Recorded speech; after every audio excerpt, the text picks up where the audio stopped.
प्रवीण जी, राधे राधे। राधे राधे महाराज जी। महाराज जी, अगर मेरी पत्नी पूजा पाठ कर रही हो तो क्या उसका फल उसके पति को प्राप्त होता है क्या महाराज जी? नहीं, उसका चिंतन, उसका भजन उसको पूरा का पूरा प्राप्त होगा। आप यदि साधन भजन करेंगे तो आपने पाणी ग्रहण लिया है, आपकी अर्धांगिनी उसको प्राप्त होगा। लेकिन उसका साधन भजन किया हुआ वो चाहे आपको दे तो आपको प्राप्त हो सकता है, नहीं तो नहीं। आप चाहो या ना चाहो वो चाहेगा। जैसे आप गंगा स्नान करने गए तो उसका आधा पुण्य फल उसको मिलेगा, क्योंकि अर्धांगिनी है। पाणी ग्रहण आपने किया, उसने थोड़ी आपका हाथ रखा है, आपने उसका हाथ पकड़ा है। तो पाणी ग्रहण किया है तो पति का किया हुआ धर्म पत्नी को मिलता है। लेकिन पत्नी जो स्वयं धर्म करती है वो चाहे तो पति को दे, नहीं तो स्वयं में वो परमात्मा प्राप्ति के लिए समर्थ हो सकती है। तो करना चाहिए आपको। पत्नी पूजा करती तो आप भी पूजा करो।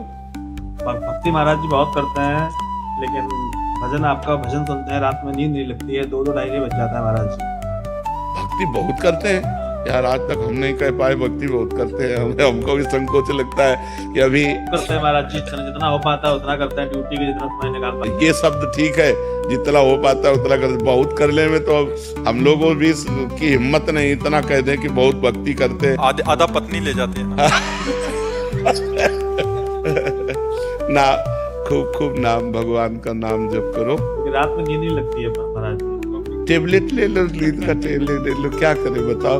अब उसके लिए तो डॉक्टर से बात कर लो कि आपको नींद नहीं आती। नींद ना आने का मतलब है शरीर का अधिक परिश्रम से युक्त ना होना, माइंड का अधिक परिश्रम से युक्त हो जाना।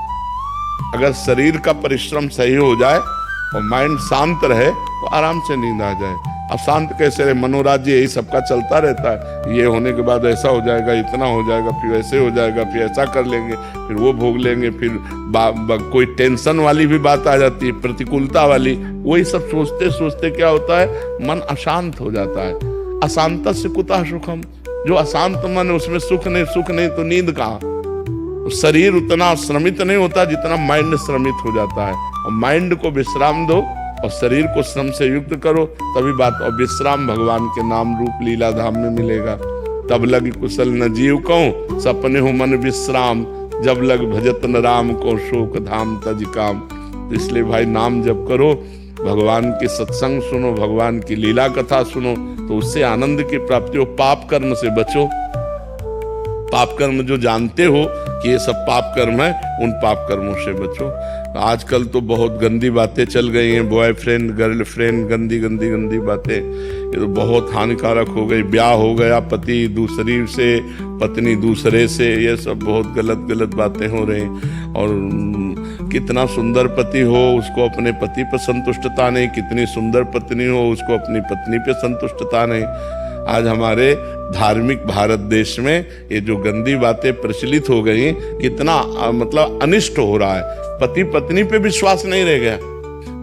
पति वंचक पर पति रति करई, रो नरक कल्प सत परई। जो अपने पति को त्याग कर दूसरे पुरुष से संभोग करती है, वो करोड़ों कल्प तक रो नरक में डाली जाती है। बहुत दुख मिलता है। पर कौन, जब शास्त्र स्वाध्याय नहीं तो मनमानी आचरण होते चले जा रहे हैं। इसलिए पुरुष को भी चाहिए अपनी पत्नी के सिवा किसी की तरफ गंदी दृष्टि न करे। पत्नी को चाहिए अपने पति के सिवा किसी की तरफ गंदा भाव न रखे। गंदी दृष्टि करने से पाप बनता है, और पाप अशांति, दुख, डिप्रेशन यही प्रदान करता है।